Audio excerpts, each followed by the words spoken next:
Assalamualaikum warahmatullahi wabarakatuh.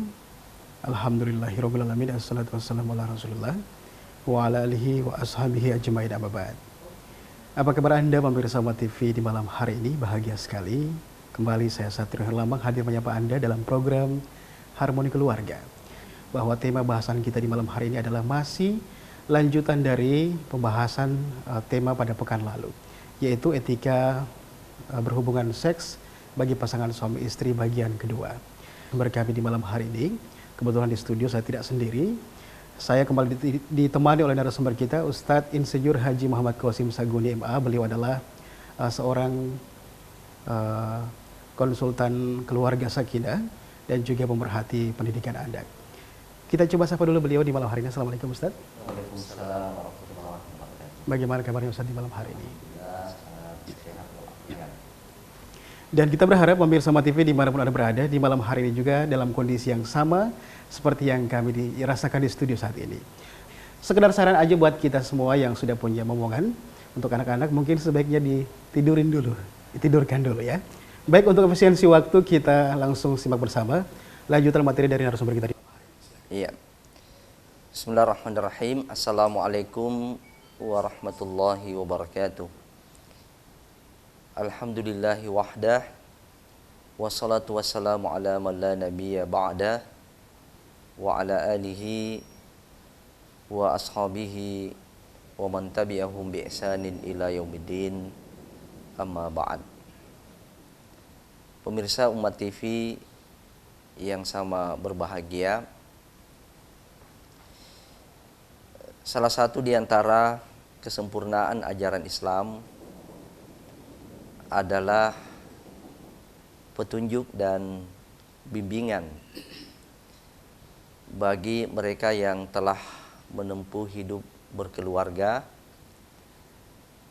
untuk melakukan hubungan yang khusus atau bercampur atau yang disebut di dalam buku-buku fikih adalah jima'.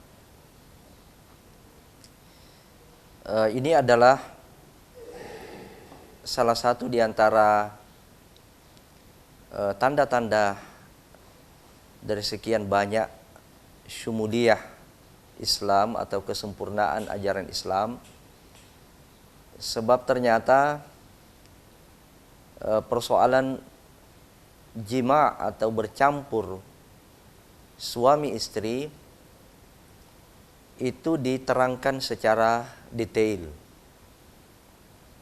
Bagaimana adab dan etikanya, bagaimana caranya, hal-hal yang dibolehkan, hal-hal yang terlarang, ya sampai kepada cara-cara yang variatif. Itu sangat rinci dijelaskan di dalam agama ini.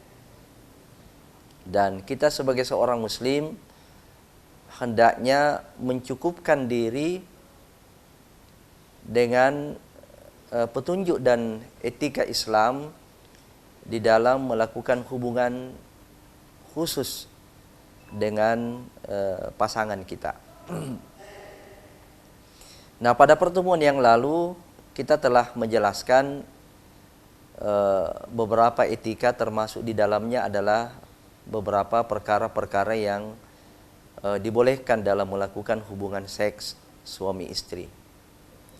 Pada malam hari ini kita akan menguraikan beberapa perkara yang dilarang.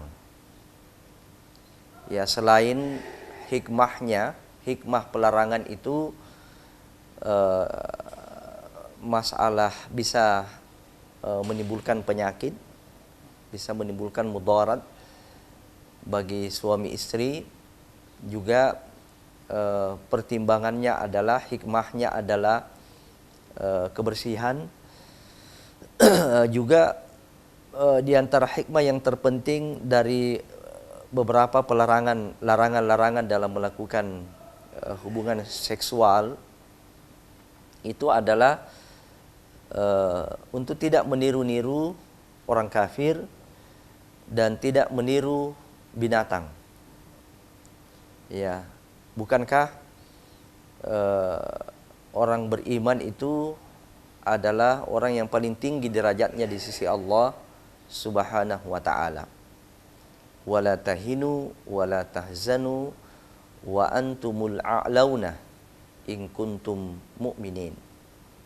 Jangan kamu bersedih, jangan kamu berduka cita, karena sesungguhnya kamu itu yang tertinggi jika kamu memang benar-benar beriman.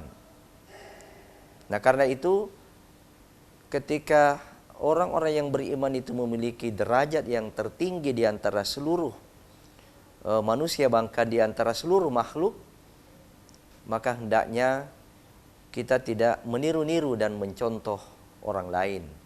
Kita tidak meniru-niru orang yang tidak beriman. Bahkan jangan sampai kita meniru-niru perilaku seks daripada binatang. Nah, di antara beberapa perkara-perkara yang dilarang itu yang hendaknya kita harus ketahui kalau kita adalah sebagai seorang muslim. Yang pertama adalah menghindari melakukan hubungan seksual suami istri ketika istri kita dalam keadaan haid. Ya. Demikian juga dalam keadaan nifas. Ya. Ini dua kondisi dilarang bagi suami untuk mendekati dalam arti khusus istrinya. Allah Subhanahu wa taala berfirman dalam surat Al-Baqarah ayat 222, A'udzubillahi minasyaitonir rajim, wa yas'alunaka 'anil mahid, dan mereka bertanya kepadamu tentang haid. Qul huwa adzan, katakan Muhammad bahwa haid itu adalah kotoran. Ya, fa'tazilun nisaa fil mahid, maka hendaklah kamu menjauhkan diri dari wanita di waktu haid. Wala taqrabuhunna hatta yathurna, dan janganlah kamu mendekati mereka atau mencampuri mereka sebelum mereka itu suci. Ya, dan seterusnya ayat ini. Ya. Kalau kita ini sebagai seorang muslim mengaku beriman, tentu keimanan itu bukan hanya pengakuan. Ya, keimanan itu bukan hanya statement-statement yang sering kita lontarkan kepada orang lain. Tetapi keimanan itu hendaknya dibuktikan dalam bentuk perbuatan. Nah, dan salah satu di antara bukti keimanan itu adalah bagaimana kita loyal, bagaimana kita taat pada Allah Subhanahu wa taala dan Rasulnya. Dan di antara salah satu bentuk ketaatan kita itu adalah menghindarkan diri untuk tidak melakukan hubungan khusus dengan istri kita dalam keadaan haid. Nah, demikian juga dalam keadaan nifas. Ya. Nah, para ulama menjelaskan nifas itu adalah darah yang keluar dari rahim disebabkan karena melahirkan, baik sebelum bersalin atau sebelum melahirkan, pada saat melahirkan atau sesudah melahirkan. Dan ini disertai dengan tanda-tanda akan melahirkan seperti rasa sakit yang diikuti dengan proses kelahiran. Nah, kemudian bayi yang dilahirkan itu atau dikeluarkan sesudah berbentuk manusia terdapat kepala badan, ya, terdapat kepala badan dan anggota tubuh lain seperti tangan dan kaki, meskipun belum sempurna benar. Ini yang dikatakan nifas. Umumnya nifasnya seorang wanita itu adalah 40 hari. Sekalipun di sini berbeda pendapat di kalangan ulama, dan yang rajih insyaallah itu tidak dibatasi 40 hari. Sepanjang tanda-tanda yang kita sebutkan tadi itu sudah tidak ada lagi, maka itu tidak dikatakan lagi nifas, atau dia sudah dalam keadaan suci. Nah, ketika dia sudah dalam keadaan suci, maka dia boleh mendatangi atau boleh mencampuri istrinya. Nah, kemudian para ulama menjelaskan beberapa perkara lain yang diharamkan bagi wanita ketika dia haid dan nifas. Selain berjima atau bercampur, juga diharamkan untuk salat, untuk puasa, untuk tawaf, ya, dan juga diceraikan pada saat itu. Ini yang pertama, ya, perkara yang dilarang, perkara yang haram dilakukan oleh suami istri ketika perkara yang diharamkan oleh suami istri dalam melakukan hubungan khusus. Yang kedua adalah melakukan anal seks. Ya, yang dimaksud dengan anal seks ini adalah mencampuri istri kita lewat duburnya. Ya, mencampuri istri kita lewat duburnya. Nah, ini salah satu di antara kebiasaan buruk, ya, kebiasaan terlaknat yang dilakukan oleh orang-orang barat pada hari ini adalah mencampuri wanita, bahkan juga termasuk bukan istrinya, ya, lewat duburnya. Rasulullah Shallallahu Alaihi Wasallam bersabda dalam hadis riwayat Abu Daud dan An-Nasai, mal'unun man ata imra'atan fi duburiha. Allah melaknat, ya, atau dilaknat orang yang mendatangi istrinya lewat duburnya. Ya, wal iyadu billah. Ya, kata para ulama kita bahwa istri itu adalah ibarat, ya, tempat bercocok tanam. Ya. Di dalam surat Al-Baqarah ayat 223 dikatakan, ya, fa'tu harthakum anna syi'tum, an-nisa'u harthul lakum. Ya, wanita itu atau istri itu adalah ibarat kebun bagimu. Ya, maka datangilah kebunmu itu, ya, anna syi'tum, fa'tu harthakum anna syi'tum. Maka datangilah kebunmu itu dari arah mana saja yang kamu kehendaki. Ya. Jadi kecuali yang dikecualikan adalah dubur. Ya, sebab dubur itu bukan tempat bercocok tanam, tetapi dubur itu adalah tempat keluarnya kotoran. Ya, tidaklah pantas bagi seorang muslim yang salat, yang berpuasa, yang membaca Al-Quran, ya, yang selalu membaca hadis-hadis Nabi SAW, ya, pada saat melakukan hubungan seksual dengan istrinya lalu kemudian mendatangi istrinya lewat duburnya. Ya, wal iyadu billah. Ya, jadi jangan sampai syahwat kita ini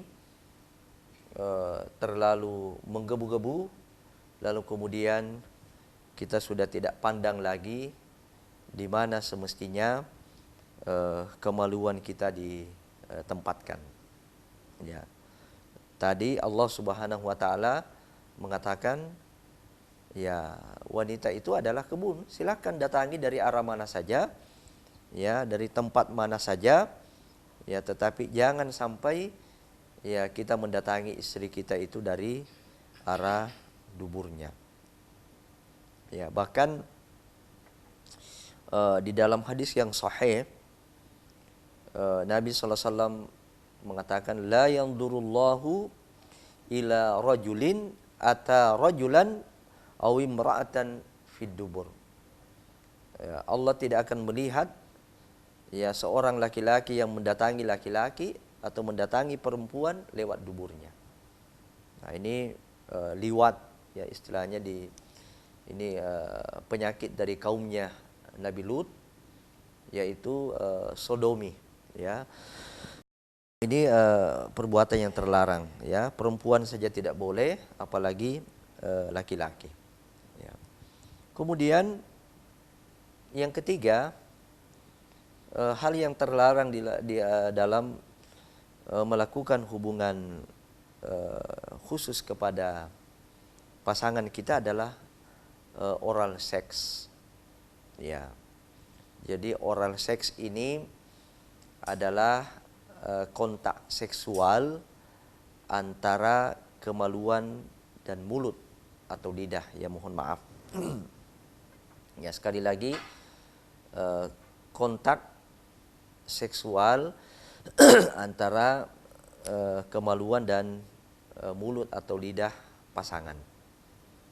Ya, dan oral seks ini ada bermacam-macam. Ada lewat sentuhan, ya, kemudian lewat mencium hingga menelan kemaluan pasangan ke dalam mulutnya. Ya, wal iyadu billah.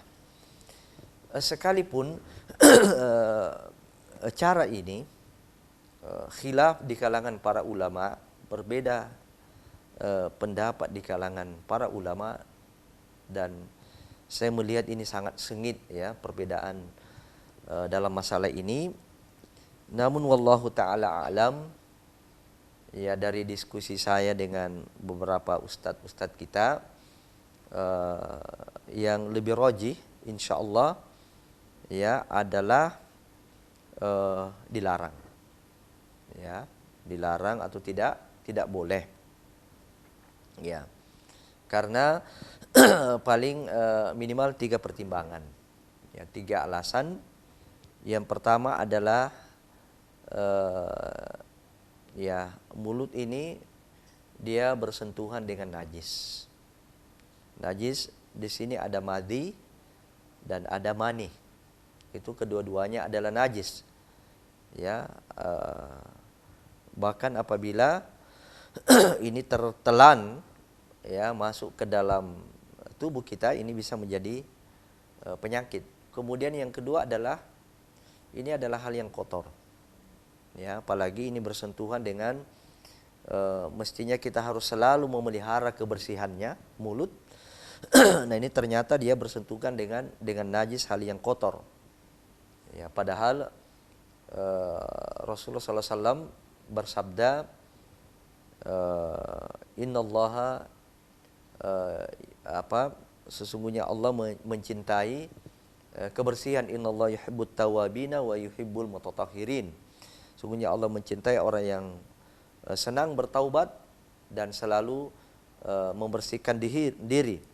At-tahuru syatrul iman. Kebersihan itu adalah bagian daripada iman. Kemudian pertimbangan yang ketiga adalah ini adalah budaya kafir. Budaya orang-orang kafir, budaya barat ya, yang hubungan mereka itu laksana binatang ternak.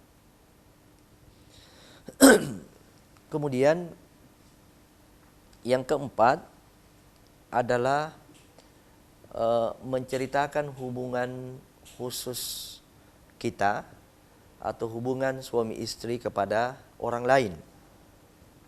Nah, dalam hadis riwayat Imam Muslim dari Abu Sa'id Al-Khudri, Nabi SAW bersabda, inna min asyarrin nasi indallahi manzilatan yaumal qiyamah.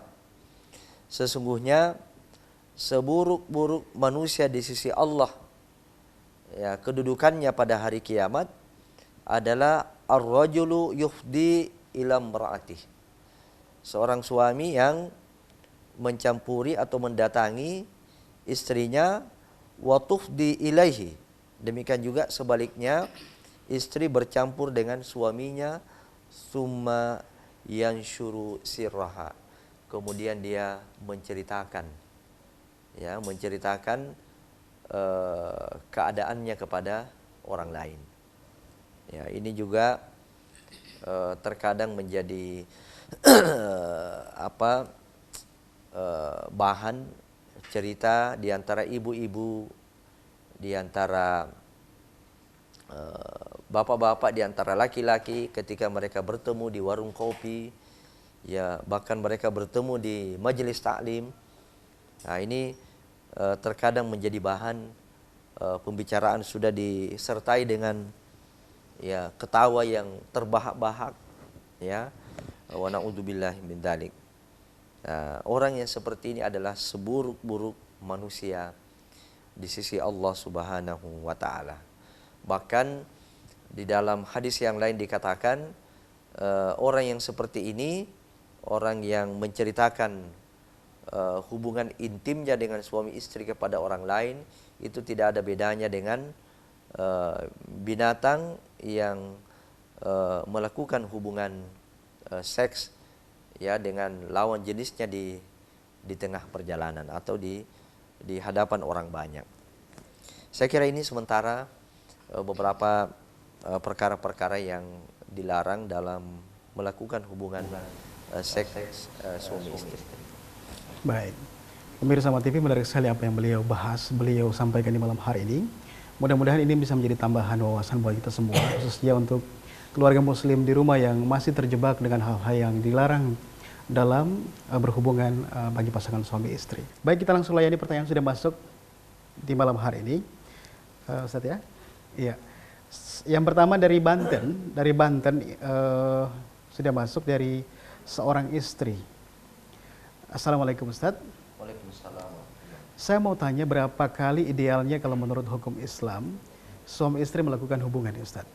Dan apa hukumnya suami yang sering meninggalkan istrinya tidur sendirian, padahal tidak ada masalah antara keduanya, tapi si istri suka merasa tersinggung, Ustaz?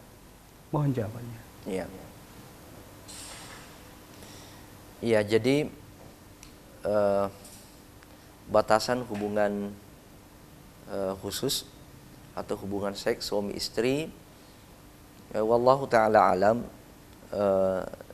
tidak ada secara khusus batasan berapa kali dalam sepekan atau berapa kali dalam sehari. Ya, namun yang pernah saya baca itu hendaknya jangan sampai berlebih-lebihan. Ya, sebab ini perkara yang mubah, apabila perkara yang mubah ini bisa menghalangi kita untuk melakukan kewajiban, maka dia bisa jadi haram.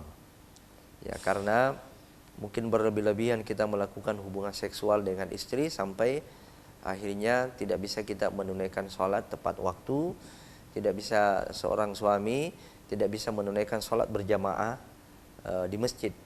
Ya, demikian juga ini bisa umumnya, ya tentu ada orang-orang tertentu yang memiliki kekuatan. Ya, umumnya juga bisa melemahkan, ya, membuat tubuh kita jadi jadi lemah. Ya, begitu ya kira-kira, wallahu taala alam. Kemudian bagi istri yang selalu meninggalkan suaminya, ya, maka ini hati-hati. Ya, suami yang sering meninggalkan istrinya tanpa ada masalah antara keduanya, Ustaz. Ya, maksudnya dia tinggalkan di atas. Iya, tempat tidur. Ya. Ini si istri sering ditinggalkan dan tak ada masalah. Ya. Tapi si istri sering tersinggung dengan kelakuan suami, Ustaz. Ya. Kalau misalnya seorang istri dalam keadaan butuh, ya, dia butuh dinafkahi oleh nafkah batin oleh suami, lalu kemudian suami tidak memiliki alasan yang sesuai dengan uzur syar'i, ya, maka ini termasuk bagian daripada dosa. Sebab kewajiban seorang suami itu adalah menafkahi istrinya, baik nafkah lahir maupun nafkah batin. Ya, jadi kebutuhan seksual itu adalah kebutuhan setiap manusia, baik itu laki-laki maupun perempuan. Terkadang kebutuhan itu dimulai oleh suami, dan terkadang juga kebutuhan itu dimulai oleh seorang istri. Ya, bahkan saya mengatakan di sini, ya sangat tolol ini suami yang seperti ini kalau kemudian suaminya yang berminat, ya kemudian ya dia tinggalkan istri. Ya, ini termasuk variasi-variasi sebenarnya yang bisa membangkitkan stamina 2-3 kali lipat seorang suami terhadap istrinya. Sebab hal yang umum, ya, hal yang umum adalah suami yang berhajat, ya, berhajat pada istri. Tapi kalau ada seorang istri yang memiliki hajat sama suaminya, lalu kemudian suaminya tinggalkan, ini ya tolol ini kalau ada seorang suami yang seperti ini, ya. Dan itulah tadi saya katakan bahwa berdosa hukumnya seorang suami yang apabila istrinya itu butuh, lalu kemudian dia tidak melayani istrinya padahal dia tidak memiliki uzur yang syar'i atau halangan yang dibenarkan oleh syariat. Wallahu a'lam. Baik. Dua pertanyaan yang serupa tapi tak sama, ini dari NTB, kemudian iya dari NTB ya. Ya. Dari Asti di NTB, kemudian dari hamba Allah, Ustaz. Ini mengenai variasi posisi dalam hubungan. Tadi kan sudah disampaikan oleh Ustaz bahwa ada cara-cara yang menyerupai yang kaum kafir, kemudian juga ada ala-ala binatang, Ustaz ya. Bagaimana dengan posisi-posisi yang tidak normal tapi masih di tempat yang pas, masih yang di tempatnya, Ustaz? Iya. Iya. Jadi Al-Quran juga mengajarkan kepada kita memang perlunya variasi di dalam melakukan hubungan seks suami istri, baik variasi caranya maupun variasi waktunya. Nah, kalau di dalam Al-Quran tadi dalam surat Al-Baqarah 223 itu variasi cara, ya, bisa dari depan, bisa dari belakang, bisa dari kiri, bisa dari kanan. Yang penting tempatnya pas. Ya. Jadi dalam keadaan bagaimanapun, ya, dalam keadaan bagaimanapun, yang penting kita membuang timba itu di sumur. Ya. Yang penting kita membuang timba itu di sumur, kita tidak membuang timba itu di sampah, di tempat sampah. Ya, maka itu boleh. Ya, bahkan ya untuk menumbuhkan kegairahan, ya, bahkan mungkin juga untuk menjaga stamina, dan ini juga bisa menjadi cara untuk menguatkan kita, ya, maka hendaknya kita menempuh variasi-variasi atau melakukan variasi-variasi itu, ya, termasuk variasi waktu. Tidak selamanya mohon maaf malam, ya, tapi bisa saja dilakukan di waktu-waktu tertentu sepanjang memang tidak mengganggu aktivitas. Ya, hanya memang seperti yang kita jelaskan pada pertemuan yang lalu, memang ada waktu-waktu yang memang sangat dianjurkan, ya, waktu-waktu yang disunahkan seperti malam Jumat atau hari Jumat. Baik. Dan pemirsa Moa TV, semakin menarik saja perbincangan kita di malam hari ini, tapi sayang sekali untuk sementara kita harus break dulu karena kita harus melewatkan beberapa hal yang mau lewat berikut ini. Jangan kemana-mana, tetaplah bersama kami.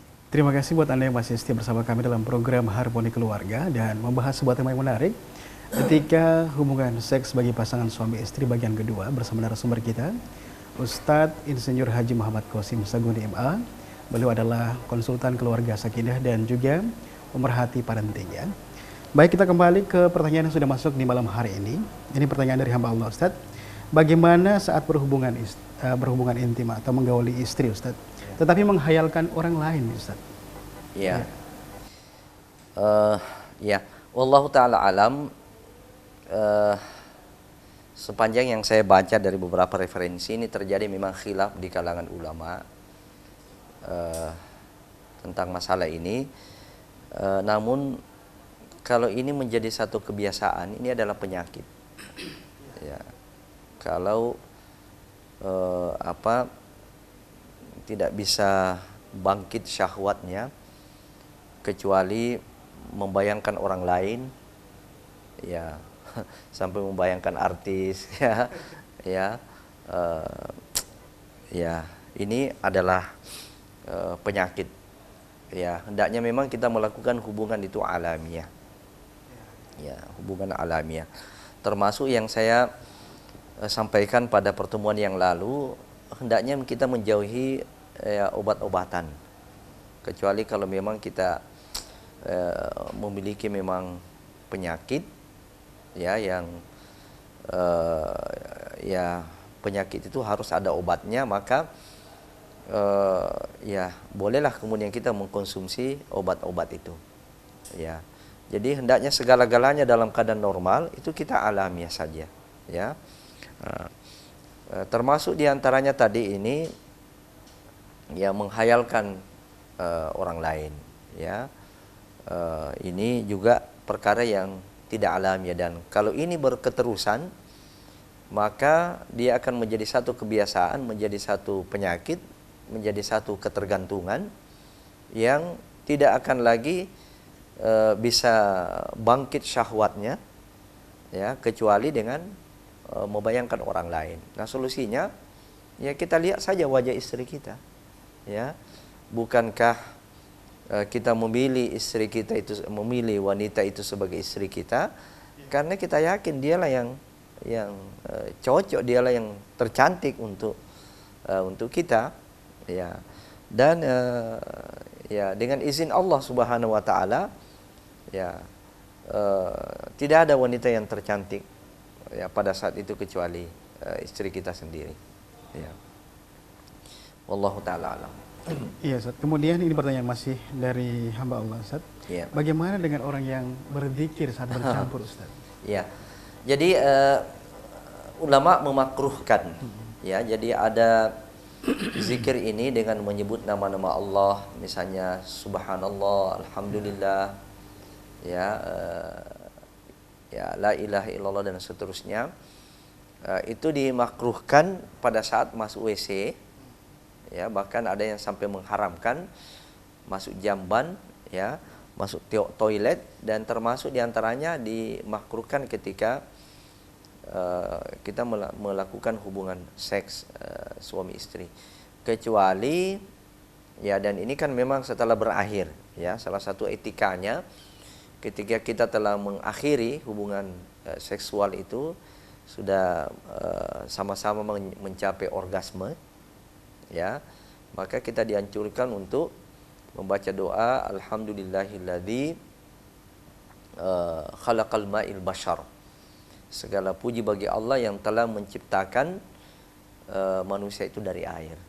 Nah, ini ketika kedua-duanya telah mencapai puncak, ya, seks atau orgasme, dan ini pun sebenarnya kalau ini yang dijadikan dalil itu sebenarnya sudah selesai, sudah berakhir. Jadi yang dimakruhkan adalah pada saat hubungan seks itu berlangsung. Baik, Ustaz. Ini juga dua pertanyaan atau dua kasus yang berbeda dari dua orang wanita ini, Ustaz. Ya. Assalamualaikum warahmatullahi wabarakatuh. Mau nanya, Ustaz. Seorang wanita baru bersih dari haid lalu melakukan hubungan suami istri, akan tetapi selesai hubungan darah haid keluar lagi. Apakah hubungan itu berdosa? Ini dari Dila di Riau. Kemudian pertanyaan yang serupa, namun ini berhubungan dipaksa oleh suami berhubungan sebelum mandi janabah, Ustaz. Sebelum bersuci. Iya, ini mungkin bukan domain saya, ya, ini terkait dengan fikih. Saya kira ada acara kita khusus ini fikih wanita. Ya, mungkin lebih bagus kalau nanti ditanyakan ke sana, ya. Jadi konteks pembahasan kita ini memang, ya, masalah keluarga, ya. Ya, tidak terlalu mendalam pada fikih, ya.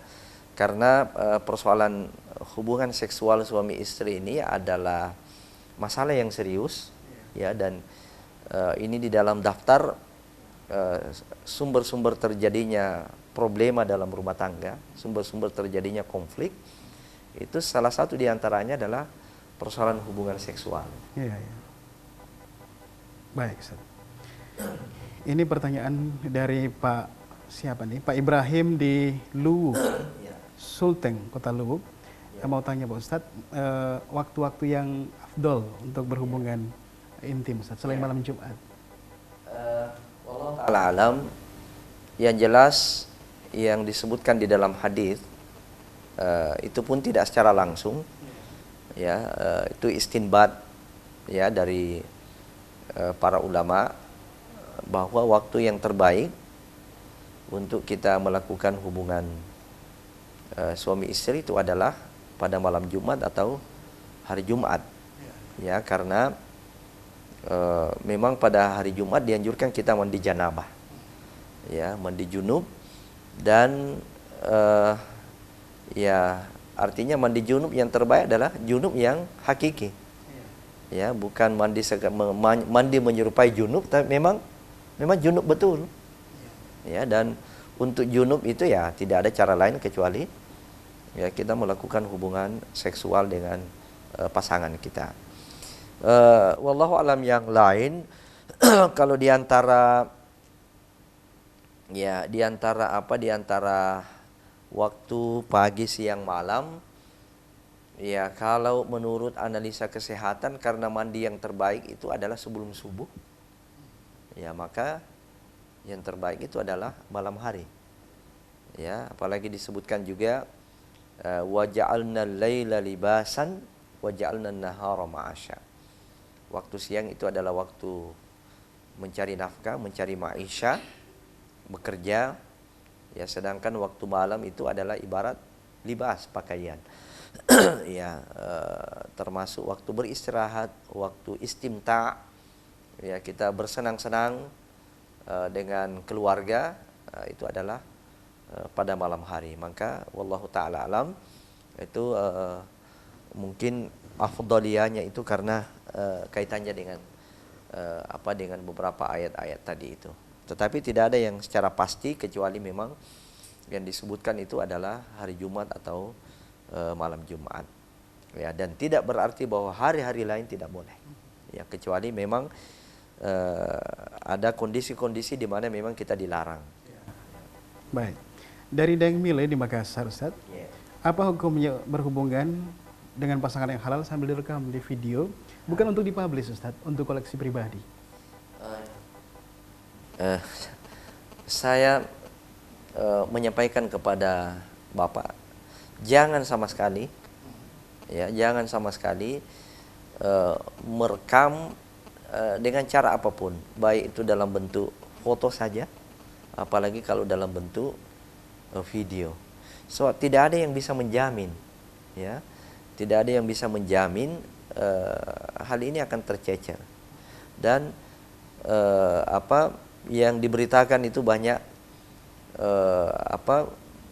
beredar sampai diunduh ke internet, ya, video-video itu ada yang kalau kita baca di berita-berita itu ada yang sebenarnya hanya untuk koleksi pribadi, tetapi ya tidak ada yang bisa menjamin, ya, apakah perhatian kita hanya terus di situ, ya. Dan kalau sampai ini tersebar, maka itu termasuk bagian daripada mengekspos. Jadi kalau menceritakan saja tidak boleh, ya, apalagi kalau sampai sudah dalam bentuk gambar, ya.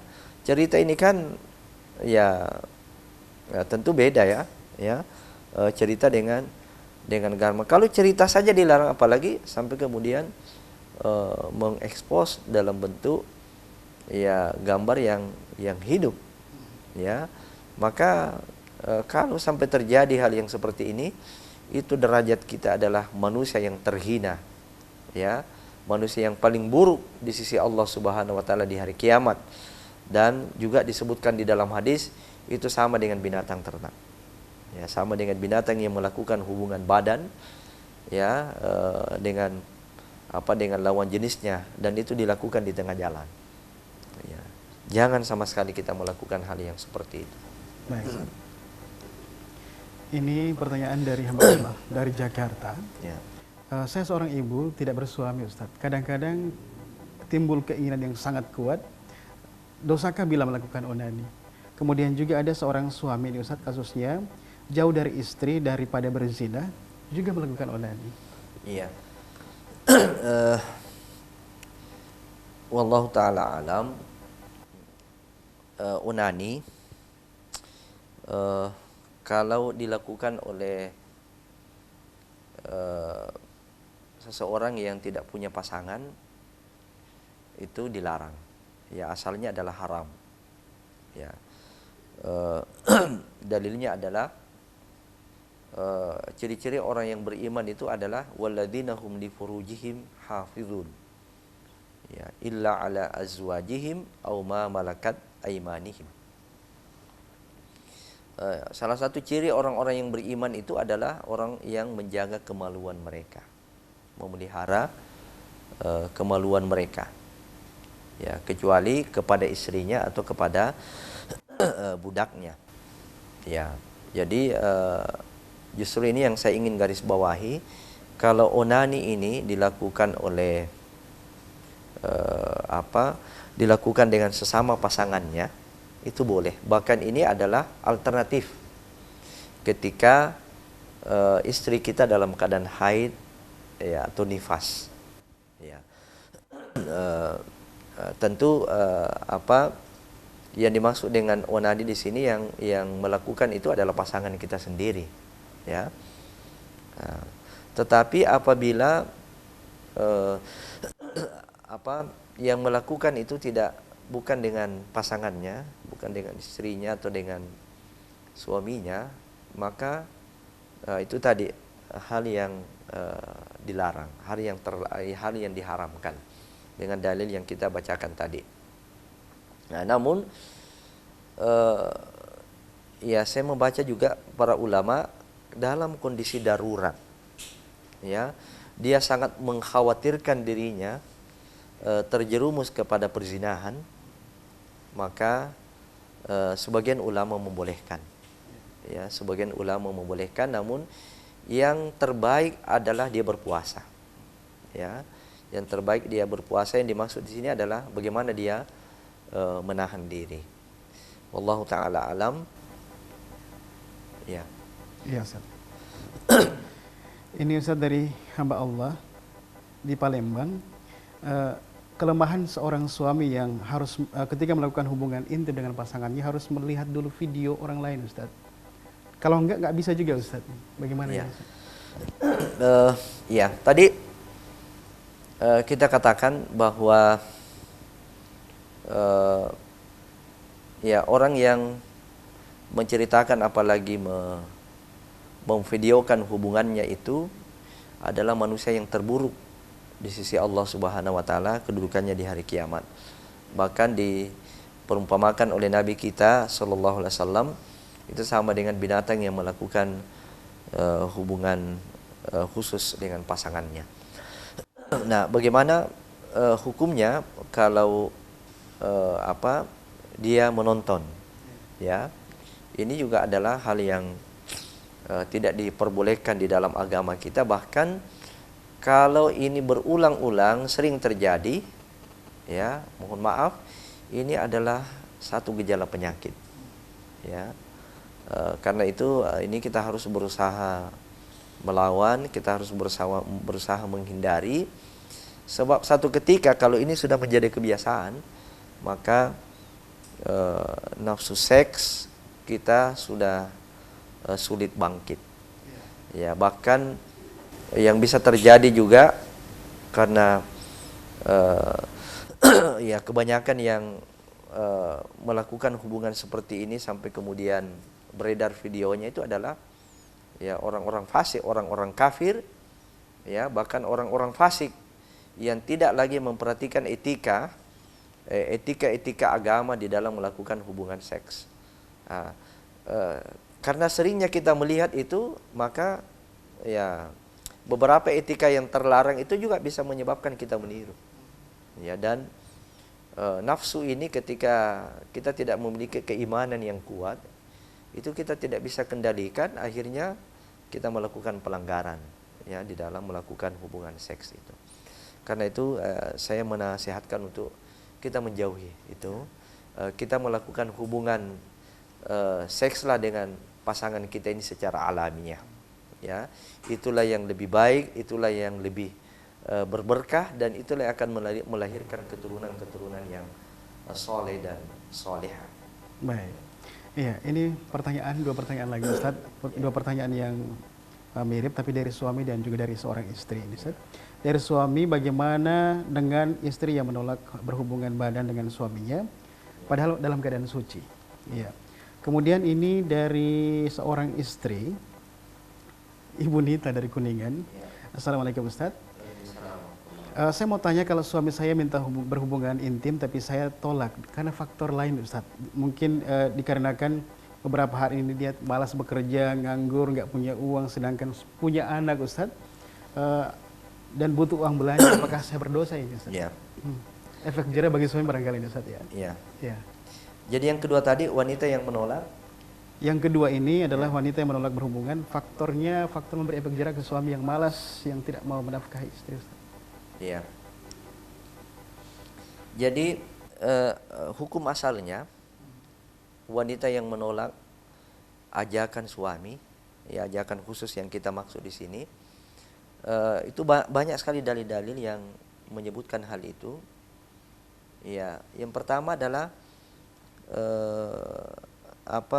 wanita itu akan dilaknat, ya akan dilaknat oleh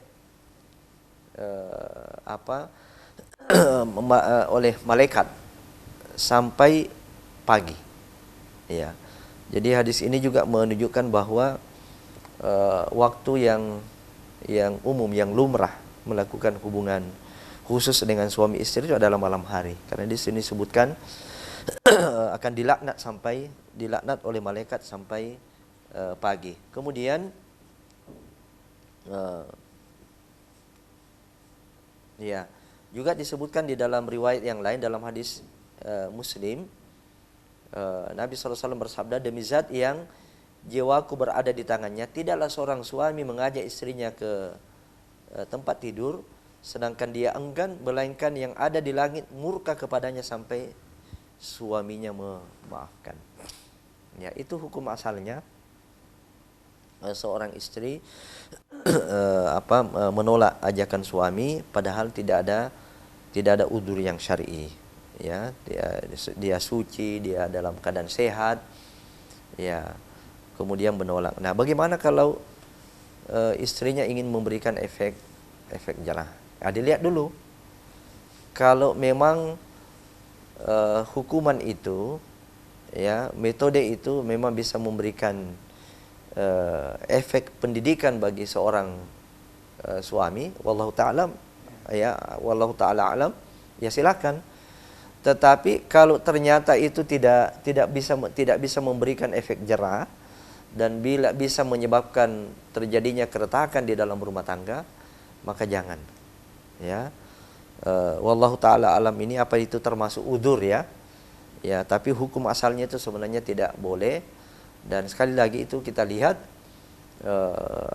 itu bisa betul-betul bisa memberikan efek jerah dan bisa memberikan efek pendidikan bagi suami sehingga dia terdorong untuk bekerja. Ya, sebenarnya masih banyak cara-cara yang lain. Ya, masih banyak cara-cara yang lain. Yang terbaik adalah bagaimana memberikan motivasi. Ya, memberikan motivasi, memberikan dorongan terus kepada suami untuk bekerja. Baik, Ustaz. Ini ada dua pertanyaan yang masuk ini yang sama, Ustaz. Ini tentang penggunaan alat kontrasepsi saat berhubungan, Ustaz. Ya. Apakah dibolehkan? Ya. Pertama, pada dasarnya boleh. Ya. Dengan syarat ada keridhaan suami istri. Ya. Ada keridhaan suami istri, baik itu bisa saja kontrasepsi itu digunakan oleh istri, juga bisa oleh suami. Ya. Itu yang pertama adalah harus ridho pasangan suami istri. Kemudian yang kedua, tujuannya kan ini untuk mencegah ya pembuahan. Ya. Ini yang harus dibetulkan dulu motivasinya, niatnya mencegah pembuahan. Ya, kalau niatnya mencegah pembuahan itu, mencegah lahirnya anak, adalah karena faktor faktor kehidupan misalnya, dia anggap ini merepotkan nanti suami dalam mencari nafkah, dalam hal pembiayaan, ya maka ini hukumnya tidak boleh, ini hukumnya haram, ya. Sebab ini sama dengan tidak meyakini rububiyah Allah Subhanahu wa taala yang memberikan rizki. Ya.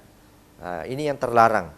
Jadi inilah mohon maaf family planning yang terlarang di dalam Islam. Ya, tetapi kalau itu alasannya, motivasinya adalah untuk pendidikan, untuk kesehatan, baik kesehatan anak maupun kesehatan ibu, untuk memberikan perhatian yang maksimal, maka itu boleh. Ya, dan yang terbaik di dalam Al-Qur'an itu adalah jaraknya wa fisaluhu fi amain. Ya, dan mereka menyepihnya dalam waktu 2 tahun. Ya. Baik. Dan pemirsa Ahmad TV, menarik sekali apa yang kita perbincangkan di malam hari ini, tapi sayang sekali kita dibatasi oleh waktu. Tanpa terasa 1 jam sudah kami menemani Anda dalam program Harmoni Keluarga pada kesempatan malam hari ini. Terima kasih Ustadz atas materinya juga wejangannya di malam hari ini. Mudah-mudahan bermanfaat untuk kita para keluarga muslim di rumah, baik yang sudah berkeluarga maupun yang akan menuju jenjang itu ya. Mudah-mudahan bermanfaat. Dan sekali lagi kita doakan mudah-mudahan narasumber kita senantiasa dianugerahi kesehatan dan umur yang panjang sehingga bisa terus eksis dengan dakwah beliau, termasuk hadir setiap malam Rabu di televisi kesayangan kita. Dan kami ucapkan terima kasih atas partisipasi juga atensi aktif Anda di malam hari ini yang sudah mengirimkan begitu banyak pertanyaan. Ya mohon maaf kami tidak bisa membahasnya karena banyak pertanyaan yang mirip ya, sama masalah ora, masalah Anda, masalah onani, dan semua sudah terwakilkan jawabannya. Khusus buat teman-teman yang lagi nonton bareng di Masjid Utsman bin Affan Ternate, Ustaz. Iya, lagi nonton bareng. Juga yang lagi nonton bareng di Masjid Umar bin Khattab Kendari juga. Iya. Dan di Gorontalo. Iya. Terima kasih atas atensi Anda semuanya dan perhatiannya. Juga kami mewakili teman-teman mengucapkan terima kasih kepada seluruh pengelola TV kabel dimanapun Anda berada yang sudah memilih tayangan kami sebagai salah satu tayangan alternatif dalam tayangan TV kabel Anda. Semoga Allah membalasnya dengan sebaik-baik balasan. Saya bersama Ustadz kita dan seluruh kerabat kerja bertugas di malam hari ini pamit undur diri dari hadapan Anda. Wassalamualaikum warahmatullahi wabarakatuh. Umat TV, cahaya umat dan bangsa.